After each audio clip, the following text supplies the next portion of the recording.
and also a co-organizer of this conference. He is speaking on the unaccounted, marginal servant problem in early colonial India. And he has half a page of thoughts written down. He tells me he will therefore take very little time. I doubt that. Thank you. This proves that I am very badly prepared. So, as perhaps everyone knows in the room, this is part of the largest project, and in this project, which is divided into two temporal units, I am looking at the early colonial period from 1750s to 1850s. Now, one of the problems of, and I think it came up in the last session as well, one of the problems of working on the early colonial period is the is a kind of an easy trap one might fall into in bad colonialism and good colonialism. In other words, like either you argue for continuous indigeneity or you argue for disruptive colonialism.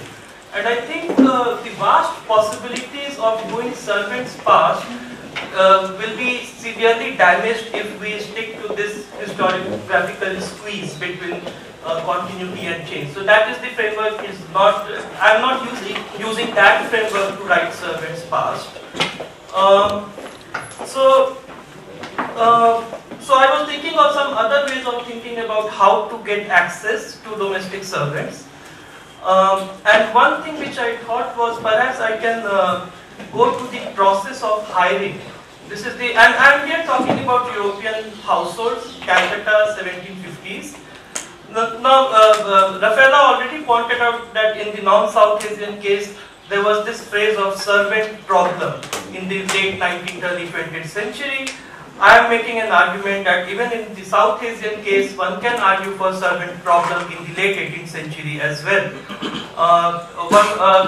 During the siege of Calcutta Fort in 1756, one contemporary observer said that, we are starving amidst plenty of food because all Indian cooks had ran away. Not only Indian cooks, but also different types of laboring people. No coolies were available to save cotton bales. No coolies were available to fill sandbags for protection. So there was a kind of a panic. And we find this sense of inconvenience and panic throughout the late 18th century.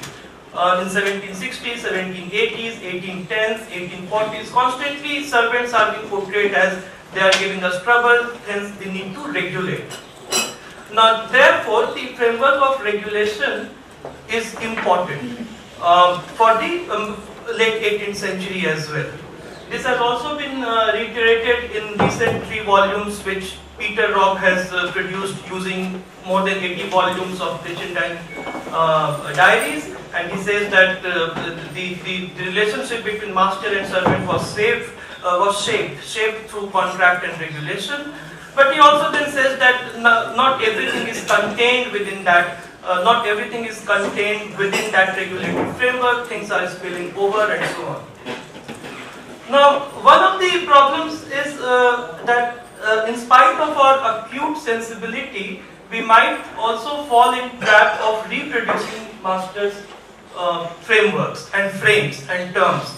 So, for instance, Peter Robb, when he says that what is defining the pattern of relationship between master and servant, he would say that there is offense, there is punishment, there is a mild threat, and so on. All these words. So the master is complaining of some offense committed by servants, of theft, and he is the one who is punishing. So if you pick up on these phrases of relationships, offense, punishment, also forgiveness, these are all coming from the masters, what masters are doing to servants. Now I am struggling to find an outlet of, because servants haven't left us any accounts in the first verse, so we have to perhaps use these phrases, but to also crack them up. That is why I thought that maybe the point of first encounter, which is the hiring the servant, can perhaps lead us towards some kind of newer interest, newer observations. So I then turned to So for instance, this was published by William Carey in 1802. This is the third edition in 1818. Now Carey's first book, and there are so many of these dialogue books which were written for newcomers, the Europeans who are coming and joining the East India Company. They arrive, and there's a lot of such literature that how to make them settle. There's a kind of a guidebook. And the first chapter is actually hiring servants. So this is and it is bilingual. So one page is in English and the other one is in Bengali.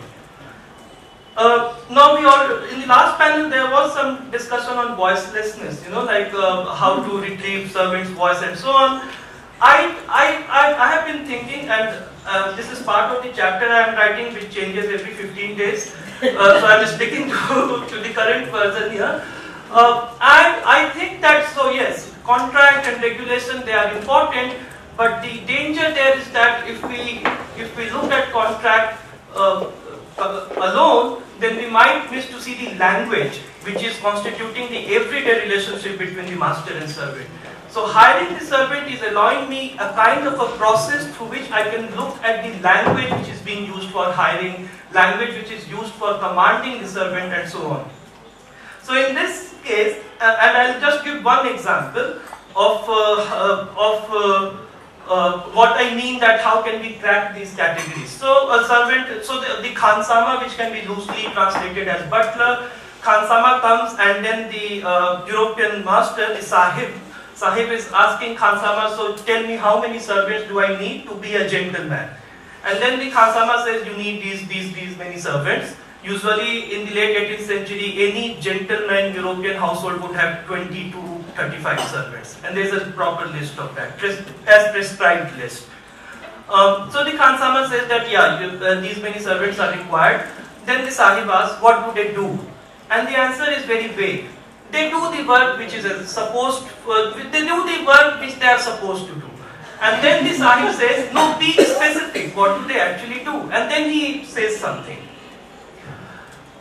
Then he asked him, I can't, the master is telling Khansama that I don't understand any business in this country because I don't know the language, what should I do? And he wisely advises him to should learn the language. And so fetch me a Munshi. Munshi is again a very interesting character, and that is one of the reasons in this conference I wanted to have this early modern and modern dialogue, because if we trace how the figure of Munshi has transformed, at least in the by the late 18th and early 19th century, he is primarily a language instructor in Persian and Bengali for European masters. So he says that bring a Munshi to me. The Munshi comes, and then the Sahib asks, so what is your wage? Again, vague, very vague answer. He says, Sahibs give whatever they please depending on our service. And then he says, no, be specific, tell me your wage. Then he says 30 rupees and so on. So there is so master, being a newcomer, is always trying to be specific. Being specific is his requirement in the colony. Servants are often trying to be vague. So this is just, so if we are thinking of master-servant relationship and trying to use language, then what is the relationship between being specific, the urge to know everything, and then the servants are saying, are being vague. So that is one way of thinking about this. The other is, so in this instance, so the Sahib has gone on his morning walk or ride. He comes back, and the bearer, the head bearer, has not kept the water prepared, like boiled water prepared. And he comes back and he scolds the bearer, saying that you would have put me to great shame had I come back with my friends. So you really created an embarrassing situation, but everything is all right because I have come back alone. But you should be punished for this. And then he says, no, please forgive me, I wouldn't repeat my mistake. The Sahib asks another servant to pull his ears, and to just as a point, just as an act of like making it punishment. Now the English text is using the word servant throughout. The changes which is happening in the Bengali version is very interesting. All through this discussion, the word used for servant is chakar. But the moment the servant is asking for forgiveness, he calls himself Gulam, which is like slave. So again, the servants are also using the resource of language to negotiate, at least to get free of certain kind of punishment and so on. So going back to the larger point, even if we take these categories, punishment and forgiveness, because these are the categories available in Master's narrative, we can crack them open to see what servants are doing with these categories and in the negotiation of these acts. And one can go further than this, I guess. Calvin's statements, one point which he makes is very interesting, that the master-servant relationship is not only constituted through law and regulation, which is important, but also through meanings of things. You know, and this is like the figure of the headwearer. And this is the munshi, the figure of munshi. Now there are different, the domestic servant, at least in the late 18th century, is not a homogenized category, because munshis would also have their own servants. The upper class and lower class division is there. Khansama, munshi, these are upper class servants who would have their own set of servants in their own households.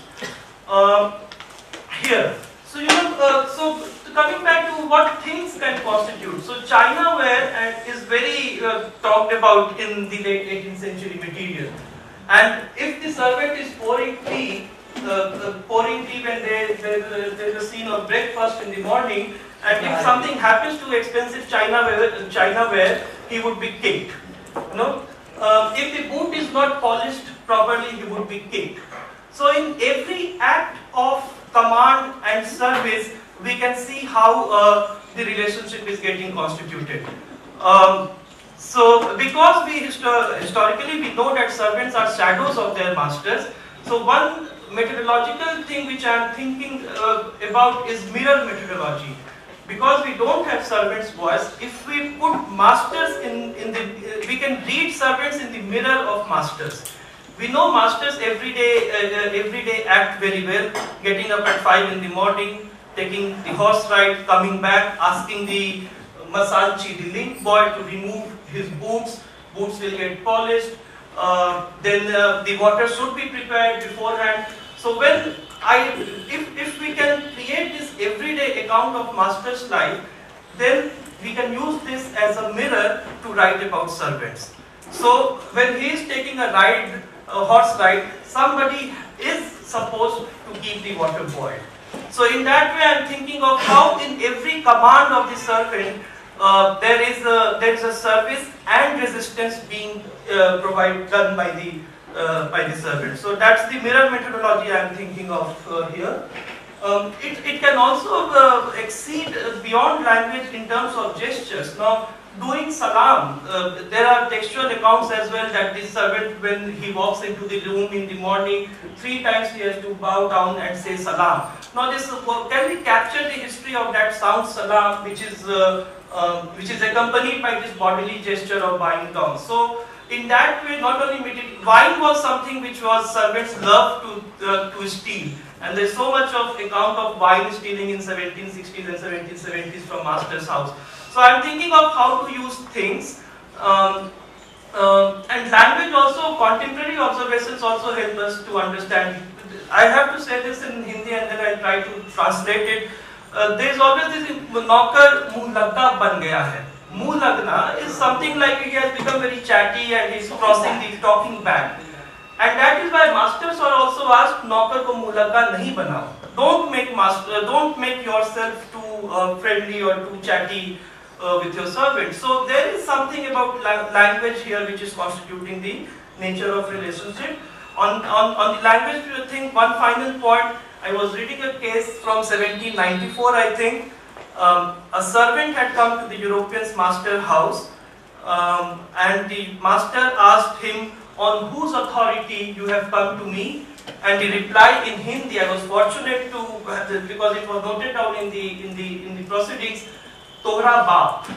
That was the answer of the servant, which means your father. I have come to you with the authority, and this was a retort which he gave back. So this will be very rare because of servants speaking so upfront, but this is the range of the use of language in expressing resistance and also obeying and performing the act.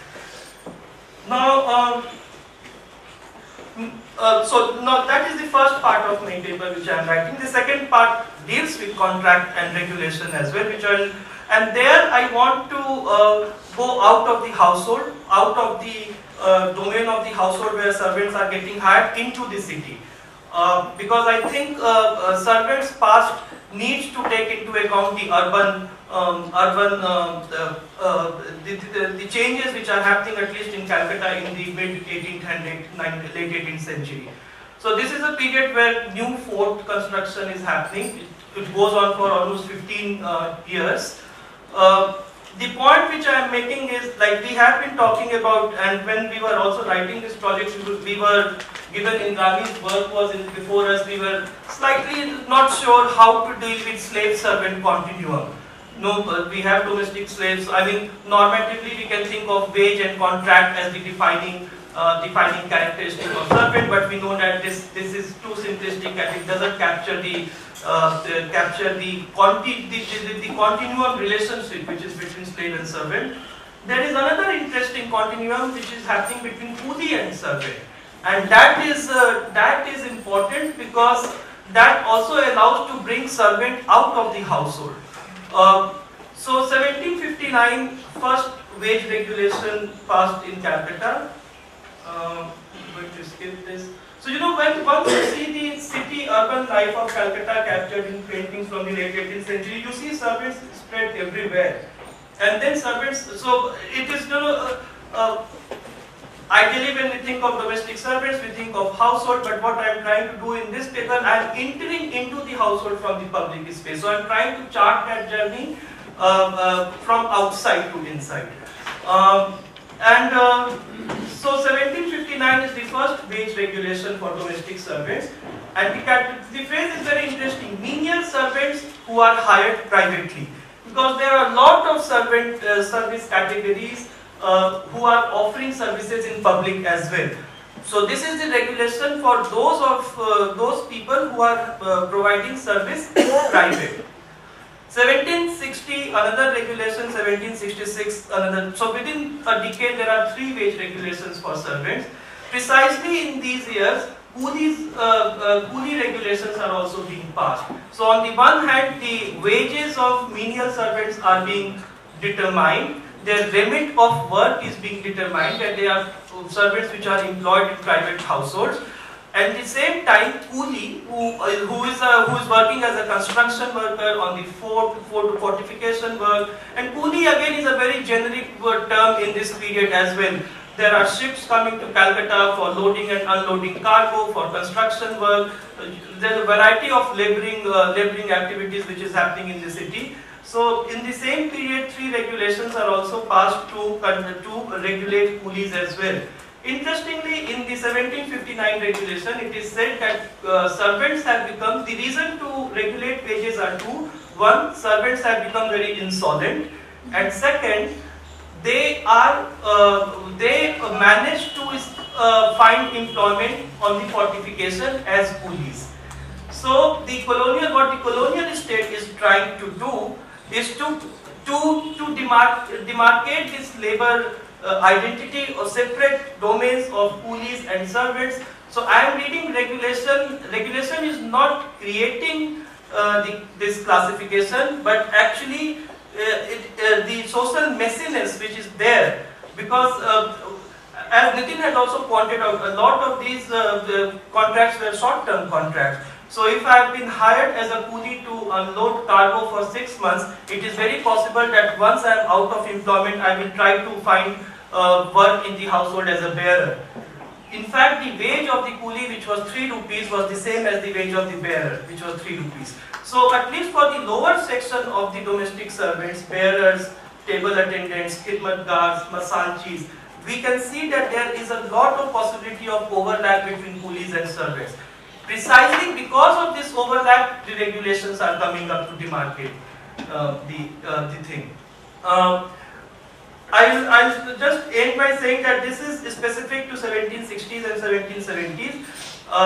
There is a massive debate in the 1780s in again controlling servants. It was proposed that there would be a registration office set up in Calcutta and all the masters would send their servants to get them registered. It never happened. This is a story of a failure if seen through the prism of registration office and registry, because finally I think it happened in Simla in the 1910s or 1920s. But they kept on talking about setting up the registration office. But in the 1780s debate, we don't find this coolie servant continuum. The concern of regulating the servant is now about urban crime and policing. That's where even if we see a long history of regulation, the sites and the debates on which regulation is proposed is also shifting almost every 2 decades.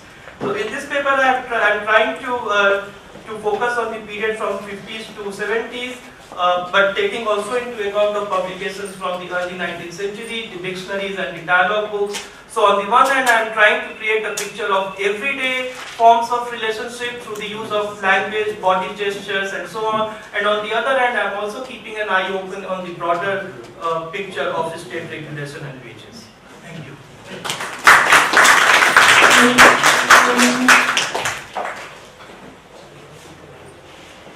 Thank you.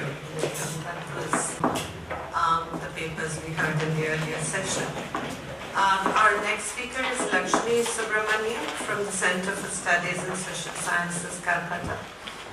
There is a slight change in the title of her paper. It's called Servants and Masters in 18th Century Surat, Readings from a Colonial Archive. Thank you, Shamita. Thanks to both the Nitins for having me here. And also actually interesting me for writing this paper. In many ways, both their papers have sort of set the stage for what I wish to do. I had not really worked on servitude in the past. I've looked at the judicial apparatus of the early colonial state to try and speak about other marginal groups of literal society, and that was when I prized open the judicial apparatus of the company state in Western India and came across several cases that involve offences, punishment, relations between masters and students, so masters and servants. That was a slip.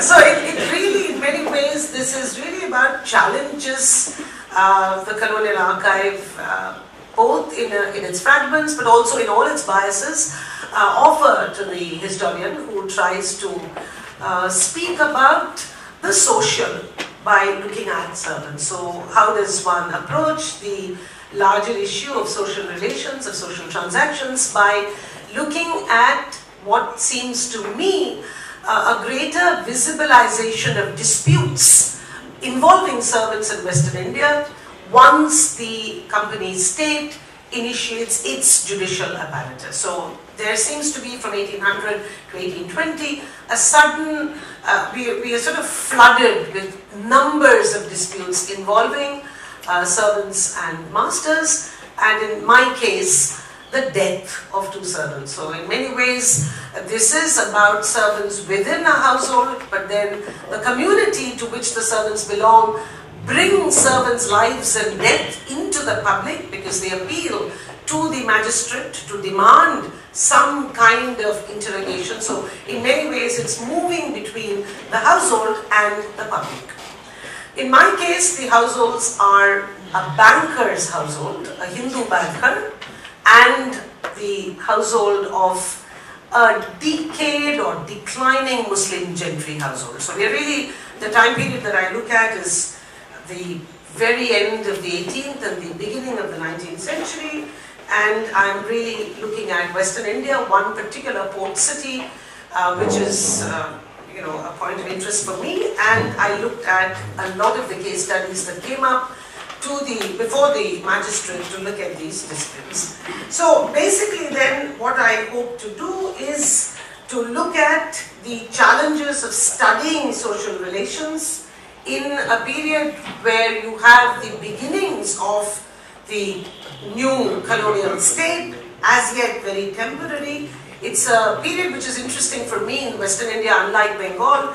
It's still, the full impact of colonial power is yet to be fully fledged. It's a hinge between older dispensation of Mughal rule and the emerging one under the English East India Company, and so you have new modes of visibilizing disputes and of course new modes of classifying these disputes, as well as the category of servants. So we are really moving away from the much richer layered usage of servants that we heard in the morning to a fairly bald category of servants and masters as far as the colonial archive is concerned. I'm going to be telling a story of two cases of manslaughter, murder and manslaughter. One is a dependent who is called Naukar of the servant bank, of the senior banker Tarwadi Arjunji, an important Brahmin banker who has happened to have bankrolled the colonial conquest of Western India, and the other of Monsoon, who is a servant, a retainer of Balu Mian, who is an important member of the city establishment, an important Muslim local power boss in Surat, who is of course in decline. He has a limited political influence in a small fief near Surat, where he of course enjoys a certain degree of flamboyant display. Now, each of these cases, I feel, brings out the location of servants within a household and provides some very interesting, almost inadvertently, details on how they lived, how they worked, and in this case, how they died. Now, the period that I look at is 1800. It's a period when Surat, this important trade city, which was an extremely important Mughal port city, is in decline. You've had the English East India Company steadily tear at the edifice of the Mughal establishment. By 1800, the English East India Company has entered Surat as the most important ruling sort of power in the city. It has displaced the existing Mughal dispensation. It has balanced its relations with other power holders, and in a way you have, with 1800, you also have an important judicial apparatus that comes into being. Now, I have to say that even before 1800, when the judicial system is actually fully articulated, the authorities, the company authorities, have been trying to clean up the system, as it were, and this of course involves all sorts of interesting regulations which I'm not going in here, but the preoccupation of cleaning out liquor dens, looking at certain neighborhoods like Fulpara, which is seen as a servant neighborhood, and also looking at a whole spate of bankruptcies and frauds, which of course involve bankers and their servants in interesting capacity. So I'm saying that even before the formal takeover of power, you already have a direct intervention in the judicial needs of the city. Now, I'm therefore interested in looking at what this judicial apparatus does, particularly when it is confronted with two serious issues. Almost immediately it takes over power in 1800. Now, I call the first case the curious case of Monsoon. Now, in August, sometime between the night of the 15th and the morning of the 16th, a body was found tied up in a grubby sheet near the watercourse running along the city's outer wall. On orders from the new judge and magistrate, Alexander Ramsey, a small committee was set up to examine the corpse and come up with the first report on the possible causes of the death, and which gave it as their opinion that the body was that of a Muslim man named Monsoon, about 30 years of age, and had suffered from a fatal stab in the throat and found with ashes in the mouth. One of the sepoys accompanying the committee that prepared this report informed them that Monsoon was a servant of Sidi Abdul Rahim Balu Mian, a fact that was almost immediately confirmed by another servant who said he belonged to Balu Mian's employ and who had in fact come there to take charge of the body and its interment. The committee used the opportunity to question some of the men in Balu Mian's service, notably Sidi Hussain, who was sent for, and confirmed that the victim was Monsoon. He also added that Monsoon had come to town, that is from Sachin, which is about 28 miles from Surat, to seek a cure for his venereal disease which had shamed him, and that his mouth had been badly affected by the pills he had swallowed, and that one night he had left his master's house at night never to return. This was corroborated by other men working for Banu Mian, who maintained he had left on pretense of answering the calls of nature, but had never returned to a sleeping quarter that he shared with some of them. The judge and magistrate communicated this to his master, but received no reply. In fact, throughout the inquiry that followed, the master did not figure. In the follow-up inquiries, Sidi Hussain mentioned that in his search for Monsoon, he had chanced upon a young lad who was seen coming out of a deserted taskira, adjacent, a very deserted garden adjacent to the dargah and the tomb of Mukisha. The boy was summoned. The peon entrusted with the responsibility observed that the door to the garden was almost always locked. Following the observation that some dead flowers and fresh leaves were on the sheet that covered Mansoor's body, the takia and the garden seemed suddenly to be important as a possible mise-en-scène of the crime. A sepoy was sent to inspect the garden, where he found some flower beds trampled upon, some blood on the branches of a wild plant, and surprisingly, a knife of European make and design. At this stage, the judge ordered another sepoy to look for a woman who was known to inhabit this deserted garden.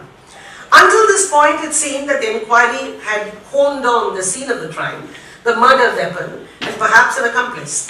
The deduction, however, was not so simple. In fact, it took more than 3 sessions of interrogation to extract a narrative that seemed to have some coherence. The first time the woman was examined, she, along with the young boy, her son, maintained they knew nothing. The blood stains were actually betel spit marks. Subsequently, they admitted that they were residents in the takia. The previous day, they had seen Mansoor visit the garden and ask for the whereabouts of Mukisha's tomb. He prostrated before the tomb and around noon came back asking for a hookah. The old lady excused herself in the early evening as she had an invitation to dine at Mullah Sultan, a peon of the Adalat's house, while her son was dispatched to the bazaar to procure some khichdi. When she returned, she found Mansoor dead with a stab in the throat, and utterly frightened and alarmed at this, she said she with her son had wrapped the body up in a sheet and flung it over near the watercourse. The boy's account was even more garbled, but some of the details suggested how he had come to enjoy the support and assistance of a servant who lived and worked in Naveenpura, and under whose guidance he converted to Islam and had taken the name of Deen Muhammad. He maintained he had seen the body only at 6 a.m. near the watercourse. He and his mother went to inform Bulle Khan about the incident, and this of course coincided with the dispatch of the company's Adalat. Given the gaps in the 2 versions, more interrogations followed, and this is really the archive that I have looked at. And there is plenty more in the interrogations, but I've really paraphrased this to ask some questions. With that, more versions of the narrative came out. The second time around, the old woman mentioned how Mansoor had burst into the takia saying to her he was in trouble, rescue me, under suspicion for misconduct. The old woman had relented and permitted him to stay in the taskira, only to then, to her regret, to find him stabbed and dead when she returned from her dinner invitation near the bazaar.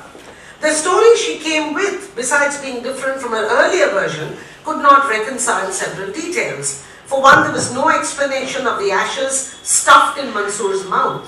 It was also pointed out that the knife in question could not have been a murder weapon. It was an ordinary English table knife that could have hardly proved effective in slicing butter. By this time, Banu Mian replied to the judge's letter, excused himself for the delay, which was caused by his scribes. This is the master. His scribes had taken leave on the occasion of Janmashtami. Gokul Autumn is what is mentioned in the archive, and pressed for the quick release of the body so that it could be buried.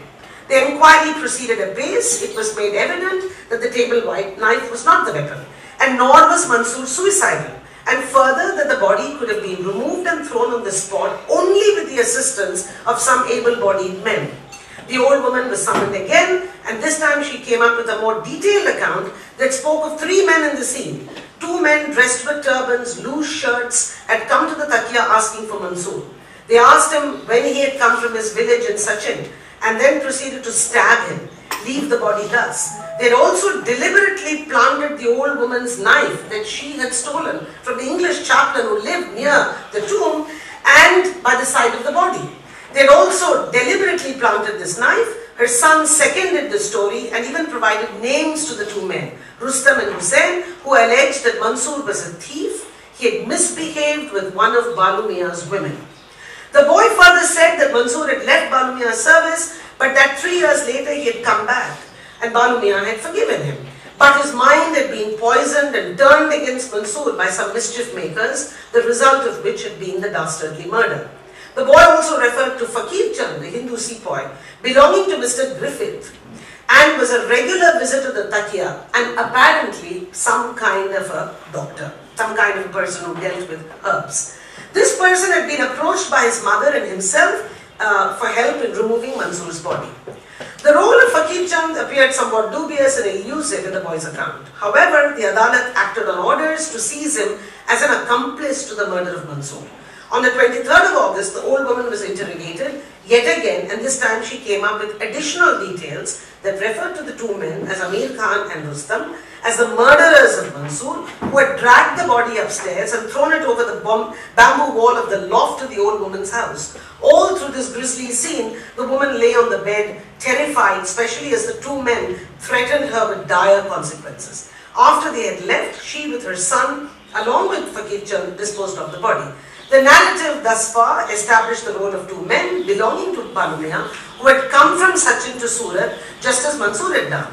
And yet the judge and magistrate did not find it adequate enough to follow up the case. In a letter, the judge observed that he had been unable to establish a clear link with the perpetrators of the crime, and also mentioned that he had received a communication from the master expressing his reservation about the way the company had conducted the inquiry, especially of the men connected with his household.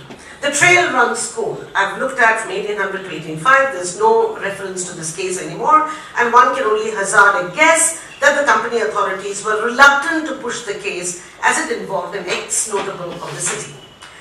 Now, before I proceed to analyze the narrative and what it could hold out for an understanding of the social world of servants, service providers, let's move to the next case in brief that rocked the city in November of the same year. This too was a high-profile case as it involved a senior banker who, as I said, had bankrolled the company's political design. Here too, the banker in question was made liable and a punishment was clapped on him, although the reluctance of the company to do this was in full display. The case of the servant Tarwadi and Jairam. On 13th December 1800, the judge and magistrate wrote to the Surat Council about the recent melancholy event that had transpired in the house of Arjunji Nathji Tarwadi that had compelled him to confine the senior banker in the Adalat following the unfortunate death of his servant Jairam. Tarwadi's supporters insisted on his immediate release as the associates, family and caste members of the deceased servant had agreed to a razanama, withdrawing their complaints and accepting the compensation the banker had promised. The judge and magistrate, however, stuck to form and protocol, restrained the banker in conformity to Regulation 3 of the Act of 1800, but was, I quote, desirous to avoid any degree of severity that may be improper as from the consideration of the advanced age of the banker, the peculiar status of a Brahmin, and his extensive concerns as a shroff, the banker. As the trial progressed through December, the company remained vigilant and very mindful of not hurting the sentiments of the city shroff, and in the process came up with a judgment that of course seemed to be perfectly consistent. I've written extensively on the case, so I won't really talk about the judgment and how it exposes the so-called lie of the liberal project. That's not my intention here, but really to try and give you a sense of the world of social relations that I reconstruct from this crime. The death of Jairam was a result of brutal interrogation. It came in the wake of a theft in Arjunji's heavily guarded, we have mentioned, 3-storied house that had all the trappings of a rich banker's establishment. Thanks to the very detailed inquiries, it's 185 pages, the trial inquiries, we have important references to the servants the bankers had in the capacity of personal servants in charge of specific activities, servants of looking after household effects, including jewels, of security guards who were in charge of the establishment, of gumastas or agents who worked from 8 to 8. Loyalty and trustworthiness, of course, are constantly talked about. They are invoked by the banker to try and avoid the punishment, and kept saying that it was what that united the servants with the master's household, and any slur on any servant made the situation extremely fraught. Thus, deponent after deponent, all of them personal servants of the household, insisted that they were so vexed that an act of theft had been perpetrated that they vented their anxieties by heaping severe punishment on Jairam, the accused.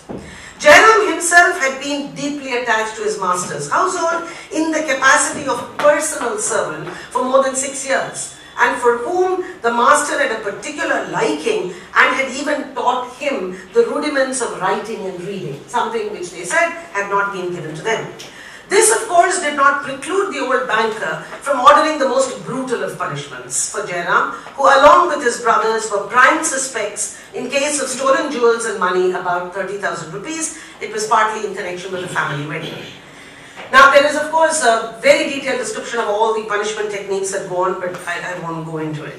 The interrogations of the security staff, the Pyada, in charge of the punishment of other servants and friends of Jairam, established beyond doubt that Jairam with his brother had been severely flogged and punished on the express orders of the banker, and that Jairam had succumbed to his injuries and died. Thereafter, Jairam's relatives and his caste members stood vigil over his body, refusing to move it. A compromise was effected with the banker's agents promising monetary compensation and the body removed. But the Adalat intervened, the company's Adalat intervened to confine the banker till evidence was assembled to prove that the action was not intended to take the life of the servant. The course of the trial saw fellow servants and retainers give evidence that reiterated the affection that the master had for the servant, the breakdown of trust, bharosa, following the theft and the suspicion falling on Jairam and his brothers, and orders for interrogation and punishment that the master gave. In course of these long depositions, a number of details emerge of the material conditions of servants, their specific duties, their location in the household, their contiguity to the master's quarter, the brutality of punishment that was justified by all of the outrage the master felt on the breakdown of trust. What stands out in this case was also the description of Jairam as a servant. The records do not use this category at all. It's always Nokar, never interchangeably with that of a Ghulam, which sometimes makes its appearance in the case of Monsoon. Secondly, it displayed the intimacy he enjoyed with the master, something that was articulated time and again by Tarwadi as well as his men. The depositions also suggested that the servants acted on the orders of the master. It was Bara Jamadar who had acted far in excess of the orders given. Bhukan Pandya, the senior servant of the household, and about 65 years of age, made out the affair to be an expression of collective outrage, of theft, an act of theft that had never happened in the years he had served as his master. Of course, on closer examination, you know that this could be very well constructed, because just 2 years afterwards, Tarwadi is once again involved in flogging one of his security guards to death. So clearly the question of affect that we keep talking about is being built into the relations of the servant and the master is used as a rhetorical device time and again by Tarwadi, and by 1802 he doesn't even use that. He just flogs him and the man dies.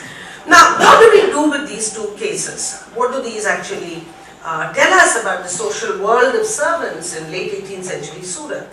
I actually think quite a bit. For one, they yield important details about the actual organization of domestic service. There is very detailed evidence on every servant's name, the caste component, or in many cases the Muslim servants, particularly as security guards, where they are stationed, what kind of work they do, and interestingly do not give us any details about how much they are paid.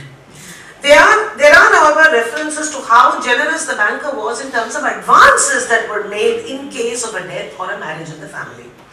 We also have interesting evidences on recruitment. In Banu Mia's case, the Monsoon case, you have a very interesting servant who actually talks about one particular village from which the servants of Banu Mia come to the household. We also have, of course, constantly the talk about ties of loyalty and obedience that masters demanded of their servants, and how breach of trust was always held up to meet the most brutal act of punishment. The narratives also reveal the larger social networks and spaces that servants were part of, and suggest some ways of at least thinking about them.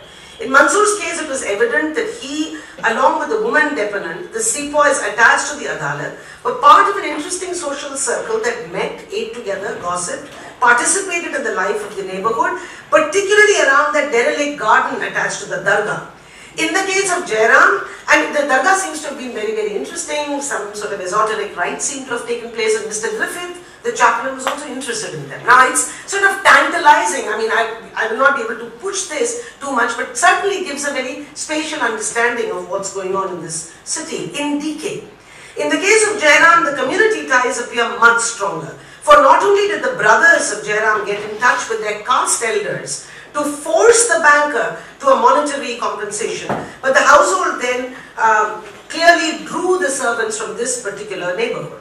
That Jairam and his brother residences of Phulpara were imprisoned and punished before one of them escaped, leaving Jairam to bear the brunt of brutal interrogation, was known to the family, to the servants in the locality, all of whom were drawn into a private affair that became public, because all of them came forward to the Adalat to provide their evidence. The two cases then do help, 5 minutes, in mapping the actual life experiences of servants and their location within the household and outside it.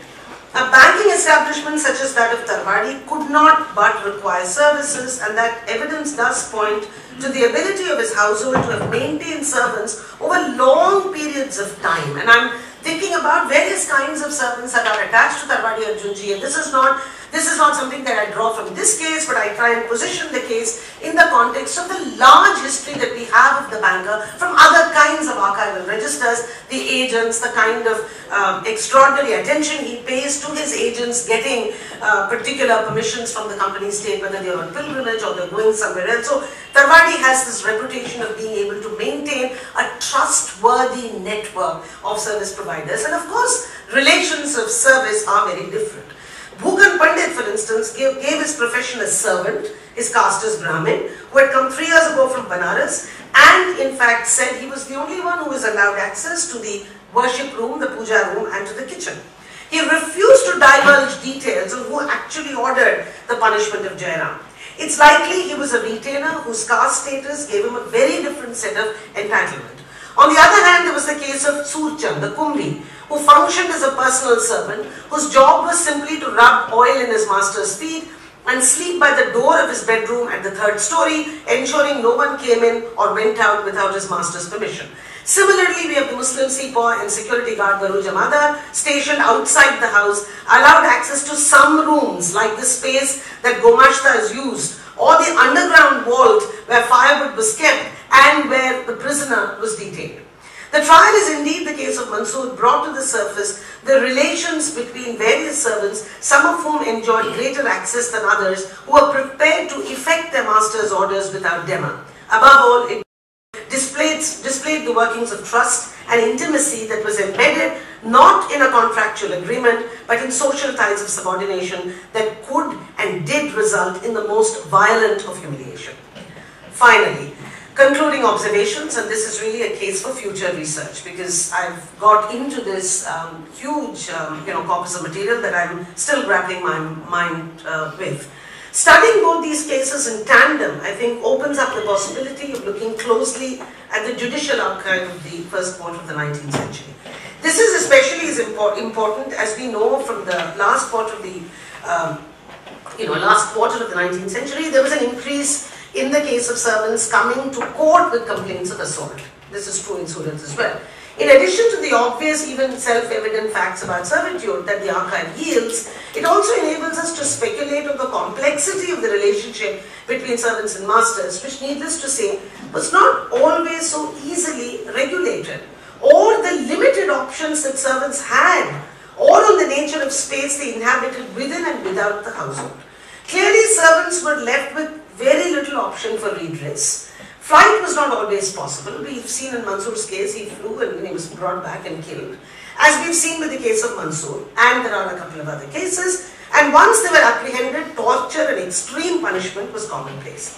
Where any intercession seems to have been possible in these two cases, but in one case, Jairam's case, and another case that comes later in 1810, seems to have been at the community level. We have the caste assembly resisting the removal of the corpse until compensation was made. The brother of Jairam mentioned quite categorically he had withdrawn his complaint only because the banker had provided some provision for Jairam's wife and had promised him some money for medication. In a real sense, the response of Jairam's brother embodied the essence of the servant-master relationship as well as of the strategic deployment of community networks. If the master lamented about losing his most trusted and confidential servant, the latter was not in a position to invoke familial ties to assert innocence. In the end, it was the community that interceded, however limited this was, and as such, this could hardly deflect the exploitation that paternalist postures concealed. The trust and mistrust narrative was constantly invoked to justify the most brutal of punishment.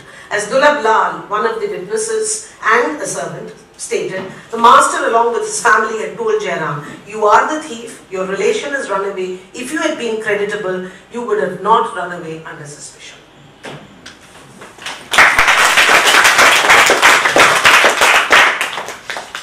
We have two extremely interesting papers on the late 18th centuries. Lakshmi's spills over into the early 19th.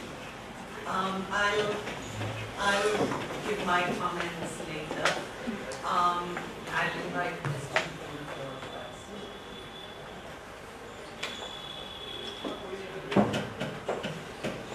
One small query, the regulation, domestic workers regulation that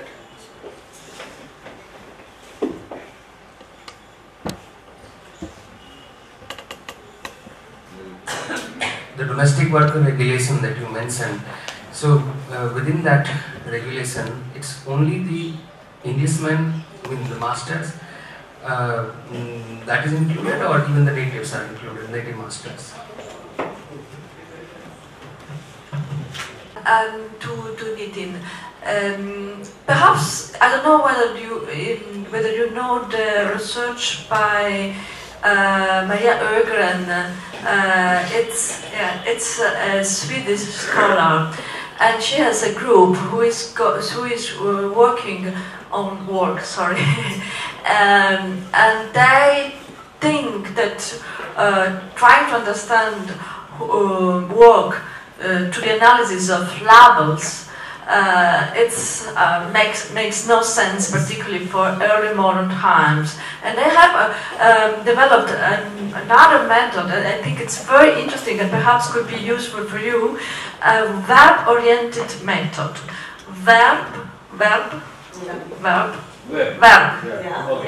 Oriented method. They have created a database with a huge number of sources from early modern Sweden, I think 12,000, something like. And then they analyze what people, there are mainly trials, but are also letters and other kind of sources where people explain what they do, and then they try to understand who did what. So it's very interesting because you can see for early modern Sweden, for instance, that women made a lot of jobs that are not normally associated with women, and so in this sense they are making a kind of catalogue of activities. And in this sense, I think it could be useful if you have trials or this kind of sources to make something alike, to understand what exactly different servants did. And another issue is about inside, outside the city and the household, because particularly a man servant normally had role outside the household, and also had role as drivers today and in the past for carriages and also for display. I don't know whether here there was something like liveries, but liveries were something that was used to display in the public scene. So in this sense, I think it makes no sense to study domestic service only in the households. This is only perhaps a 19th and early 20th century European perspective, and also a rather close one. Yeah.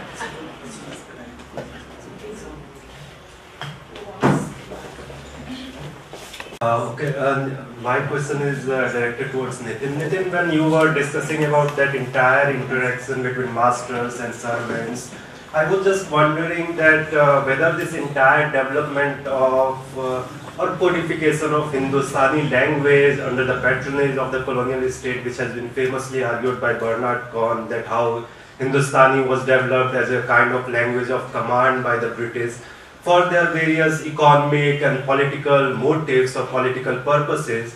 Do you think that this interaction with the servants also played a very crucial role in this entire development of the language of command, because that in a way will nuance the entire argument of Bernard Cohn? So what is your opinion on that? Is definitely the household is whatever called native households in Lakshmi's case, but there is a kind of intrusion of the state, colonial state coming in. And in your case, of course. So to get back to the question of regulation as the central, first let's have a point that there are no, all forms of so-called trust, relations or loyalty are already situated or embedded within a network of regulation. If we might not see it there, but regulation is, there is nothing called outside. In a sense, regulation is of many kinds, state-based, non-state-based, but regulation is a central constitutive feature of a relationship. Let's say, the word regulation actually is derived from, not from the legal code alone, but also in biological terms. It is actually how particular mechanisms are regulated. So regulation as a set of controlling constitutive. Now, it's not entering from outside into the making of the relationship. That's the first point I would say. I think all of your suggestion is showing, okay, one set of regulatory mechanisms becoming dominant with its own protocols of things and so on and so forth. We might call it a more contractually specific form and the fuzzy answer to it. But I am interested that the way you try to interpret this question, how do you interpret this language and gestures? How do you interpret it? What do you see through this?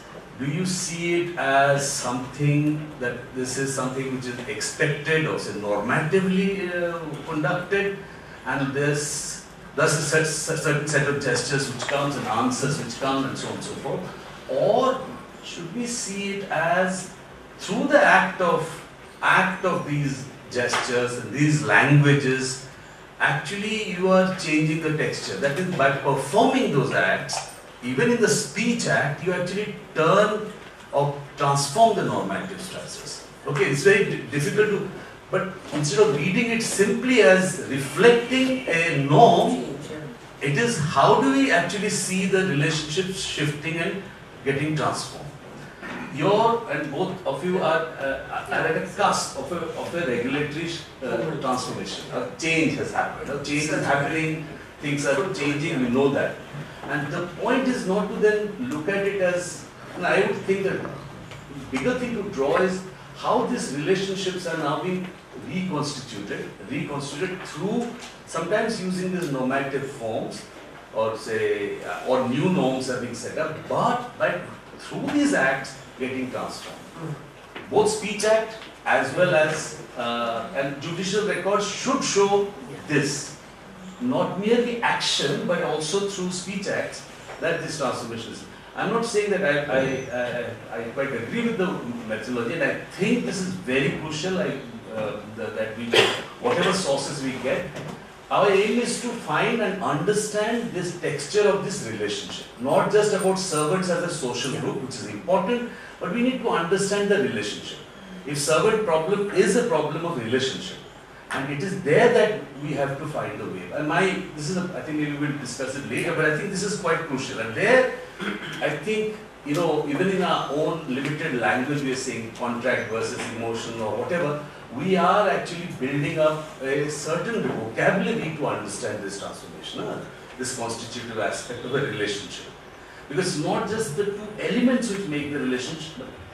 If we describe the master's, you said, no, if we describe the master's work, we, as a kind of thing, as a mirror, obverse, we can perhaps find what the servant does. I agree with that. But the point is, mirror is still a relationship. It is not merely reflecting one on the other. You said the shadow of, I like some of the words you used, the shadow of the master. But I think our point would be to really to get to the heart of this question is the relationship.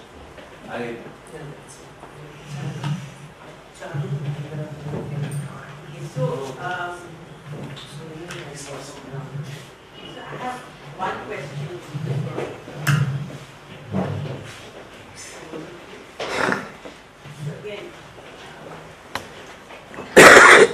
Nitin, I really like the paper, but I was just thinking that since you are looking at the early colonial period, this is a time when the argument has been made by various scholars, and I was wondering if it can hold true here. That this is a time when the Britishers are still finding their feet, so they are relying a lot on the voices of the servants. So how do so it is not just about the servants being vague and general and the master being specific, but it is more about the master trying to find his or her feet, his feet through the servants.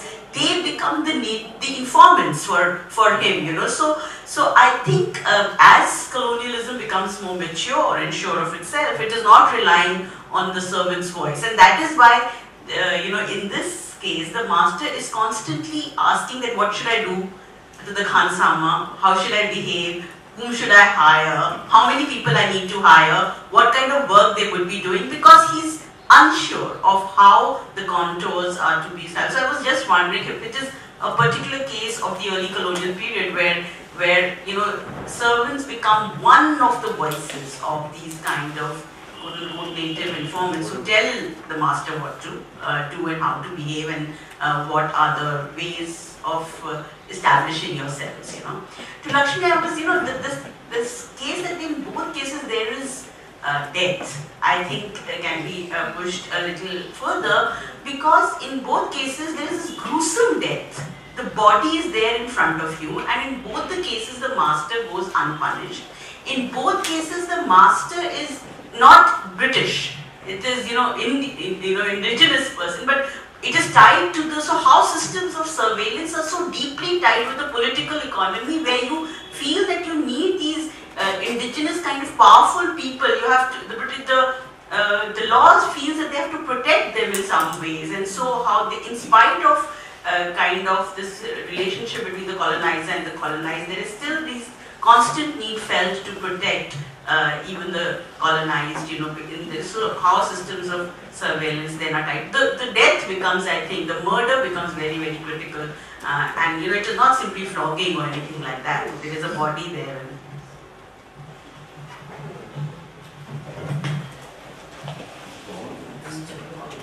Yeah, it's just picking up a couple of points, one made earlier on, with the reference to Barney Cohen's work.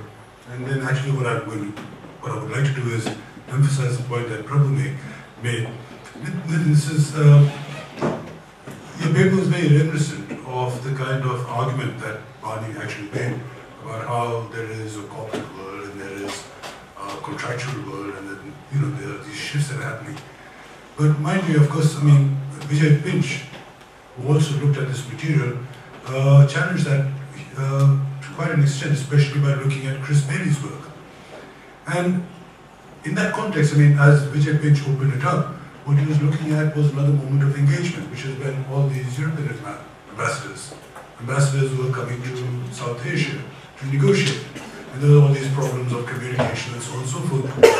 And the point that speech was trying to make, citing Chris, was that there was actually not that much foreignness. People knew, and they were talking about it, and they were rationalizing it. I mean, the commentary has to be actually looked at very carefully, not just for an othering, but it's an othering which is putting down, but it's also an othering which is being done on, sort of on purpose because it's one of power. And it's not, this is a very fact that there's a reflection and a huge success in negotiation as well, which would suggest that they've actually overcome the grammar, that there is communication that is actually quite successful. And that's, to my point, I mean, that might open up the structures of communication between cultures in ways that sort of Barney had actually juxtaposed, binarized a little bit too extremely. And I think that's what we need to actually consider. One of the things which hasn't appeared in any of the papers, and the reason is not that they're missing out, it's just that that narrative at one time was a dominant narrative in the early works of the early Europeans in India, particularly with the arrival of the East India Company and political power. That's the masters who come with the baggage from home. That was the dominant narrative earlier, the Nawabs and others. And now, since there's a new narrative been developed looking at the servants, the domestic, the others, as a new form of research, I would still think that while this goes on, in terms of we're talking about transformation and the point which Charles just made, that the master is trying to find out, but the master also brought his own baggage. Yes. That narrative should not disappear from this debate, because without that, then your narrative would be dominant but one-sided, just as the earlier narratives were dominant but one-sided.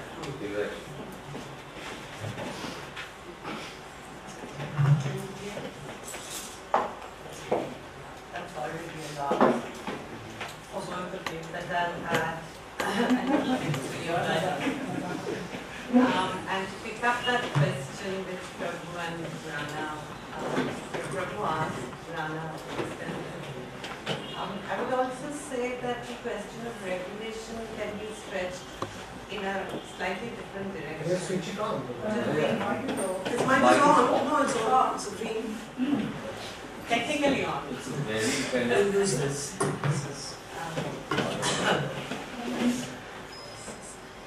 So to push it in a slightly different direction, to think about a contradiction in terms of what you said about the master wanting to be specific and the servant not wanting to leave things open. You now normally want to leave things open for space for negotiation. So regulation necessarily is contradictory to that.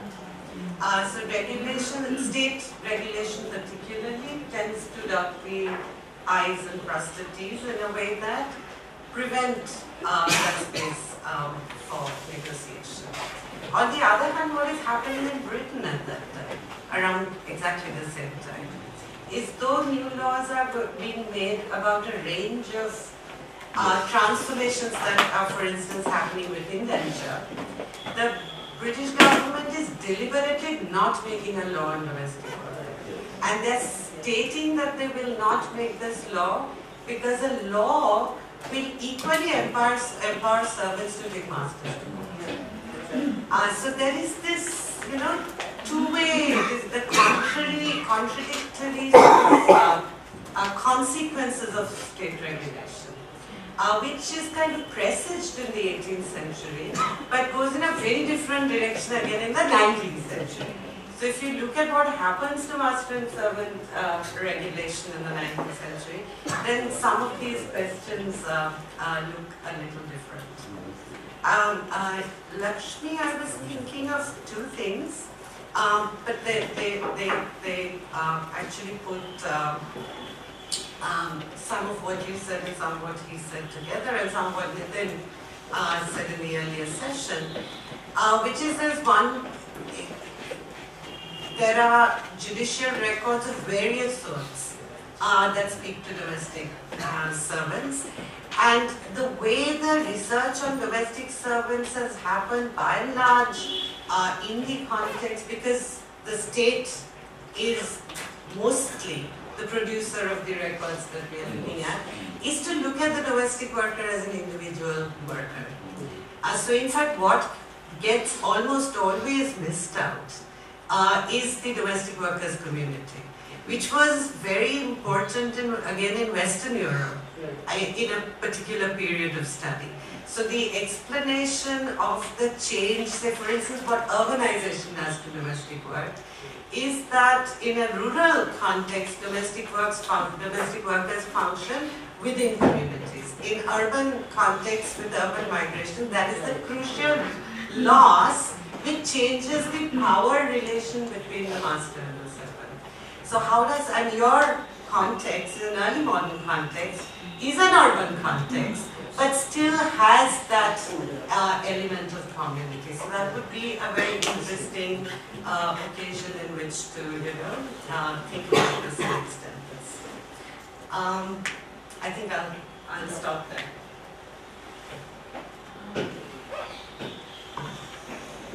I think most of the questions as comments to work with.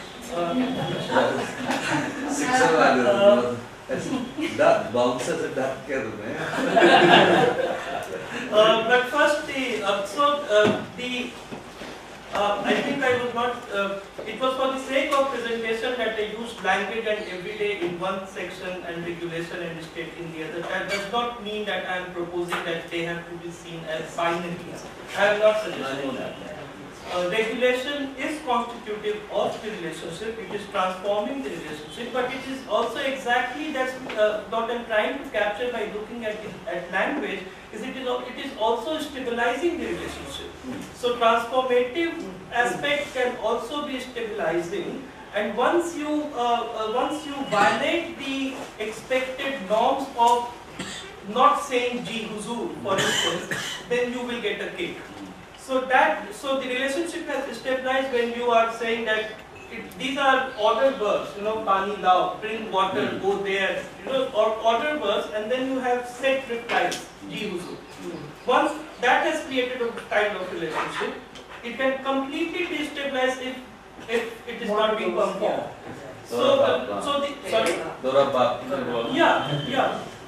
That's the extreme form, but there could be many other forms. So that is one point about language itself as a kind of as a set of an expected regulative mechanism of how to command and how to obey. Now, the thing is that as a historian, I'm thinking of the methodological point.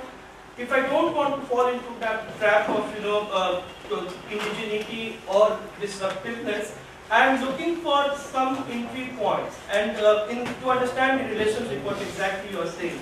So for me, at least in my current set of thinking, it is appearing that I am using these hiding the servant, commanding the servant, ordering the servant, forgiving the servant, punishing the servant. All these are entry points for understanding the relationship. We will always get snapshots. Maybe I won't get a clear picture, but different moments of commands and different moments of performance of acts and service would tell us something about the relationship, which is getting constituted actually every day. Now, every day should not be taken literally, but that's the thing. And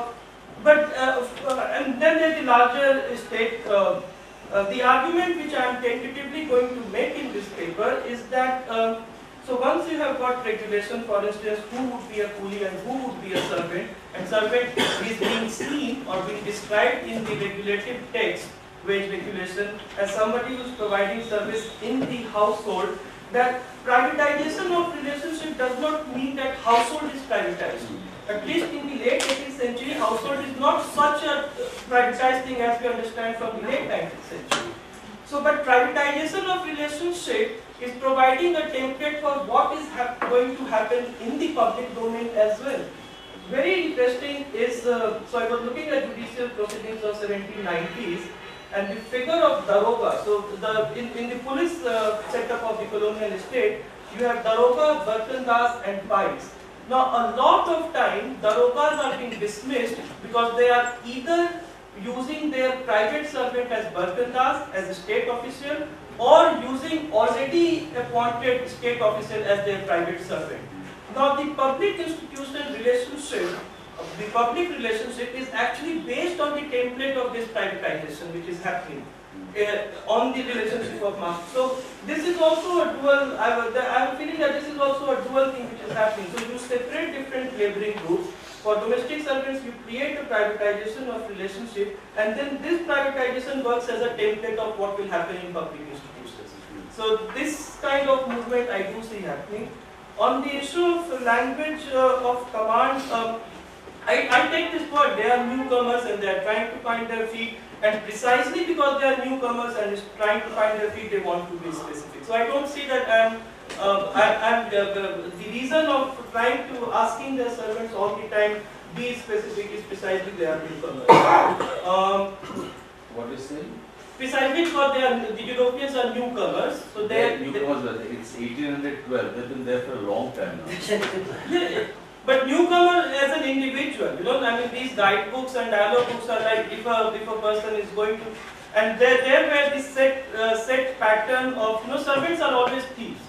Now, howsoever dependent you might be on your servant, the larger trope of representation in the late 18th century are that they are untrustworthy for all sorts of servants. So there is of course the role of the baggage which has historical antecedents. So my thing with Bernard is so the language of command in Combs charts this movement from status to contract. I am not very convinced of that argument that this movement happens. The second thing is that Combs' state of production of these dialogue books and translations is about the state formation and how state requires these kind of documents in courtrooms and so on. I am saying that even for running the household, they require these kind of dialogue books. So, Who wants to say that when he's talking with the masters, he says there's miscommunication because they're two culturally distinct entities, which is why you need translation. Yeah. And sure. And that is very problematic to me, that they are completely.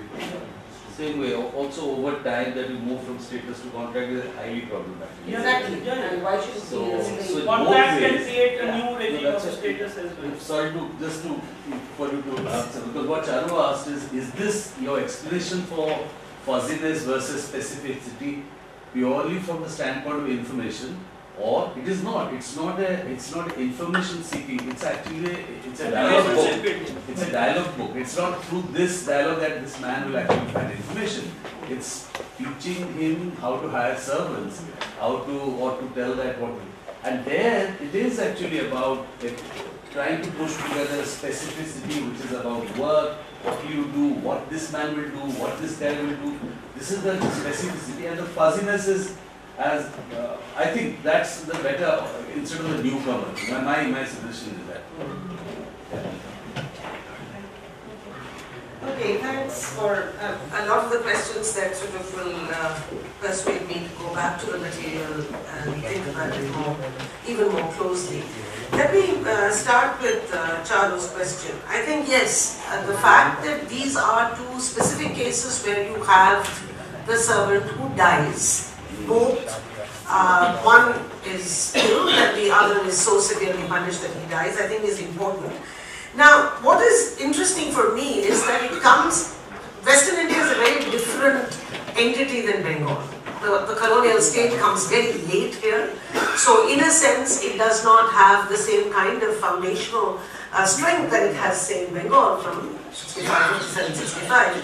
So in both the cases, the early colonial state is very, very reluctant to push through any major decision that goes against the sentiments of either their banker ally for all sorts of reasons, but also against this fairly dispossessed Muslim gentryman. They're very reluctant to press against it. On the other hand, they're equally emphatic on keeping the protocol and the form of the new judicial apparatus alive.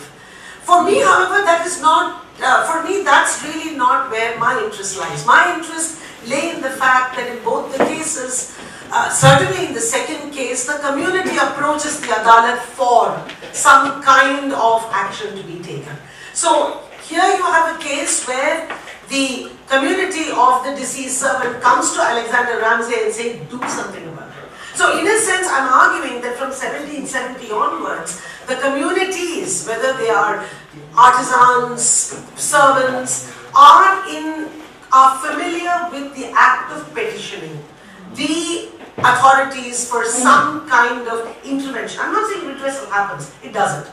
You're given a razanama, you're given money, they go, they remove the body, and you know, the man goes scot-free. He's just basically asked to pay some money, which goes, interestingly, to the building of a jail in Surat, and he's meant to feed 100 Brahmins and exonerate for his sins. But that's not the point. The point is that here you have the community able to come out and say, do something about it. So I think this is important. I think capturing these moments does then make you think about transformation a little more carefully. I completely agree that regulation is constitutive of all relationships. I mean, if you think of a banker's establishment, if you do not have trust and reciprocity, and I'm not thinking about big bankers in the state, I'm thinking about big bankers and the smallest men in the bazaar. Without that, the market would collapse. The market doesn't collapse for 250 years. I mean, the Hundi market is alive and kicking. So I take it that, in a sense, regulation is embedded in relations of reciprocity and trust. But I do believe that the format of petitioning, of having a judicial apparatus, of people saying that, okay, this is the way we're going to categorize our disputes. The name of the petitioner, the caste, the religion, how many times you're able to come up with the same story. I think these protocols are interesting, are important, because they enable the household then to come up. It's very interesting. I mean, it's a throwaway line. And I'm not going to read more into it than I can. When in fact the community, the elder of the community comes to Ramsay and says that, you know, Ramsay comes to the Fulpada and says, what's happening?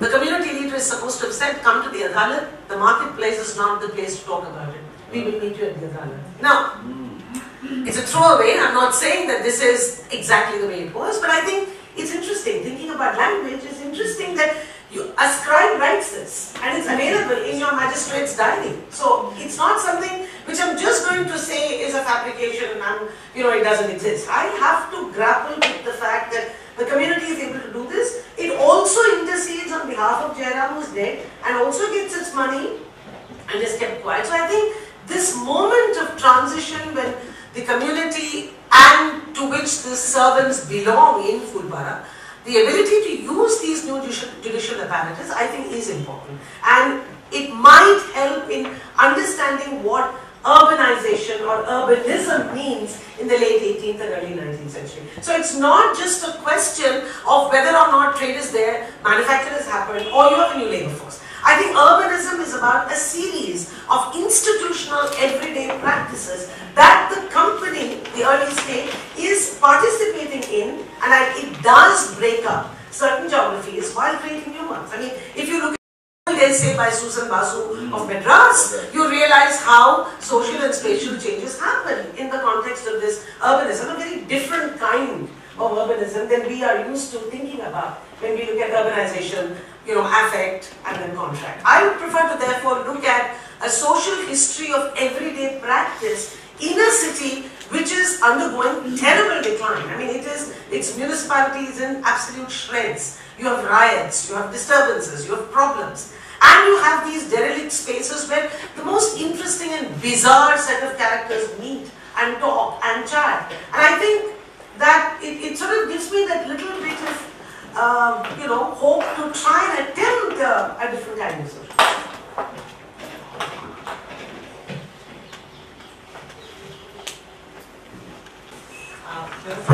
How close are we to the... 7. We start at 7. You want to start early? You can try, but it may not happen. We can push people. Dinner is at 7 o'clock here. Well, I want to, in the name, by really extending a very, very warm thanks to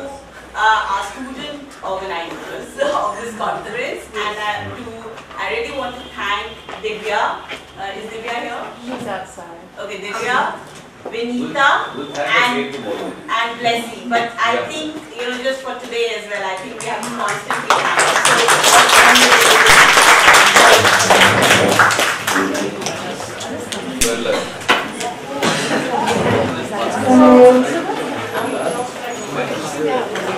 Instructions.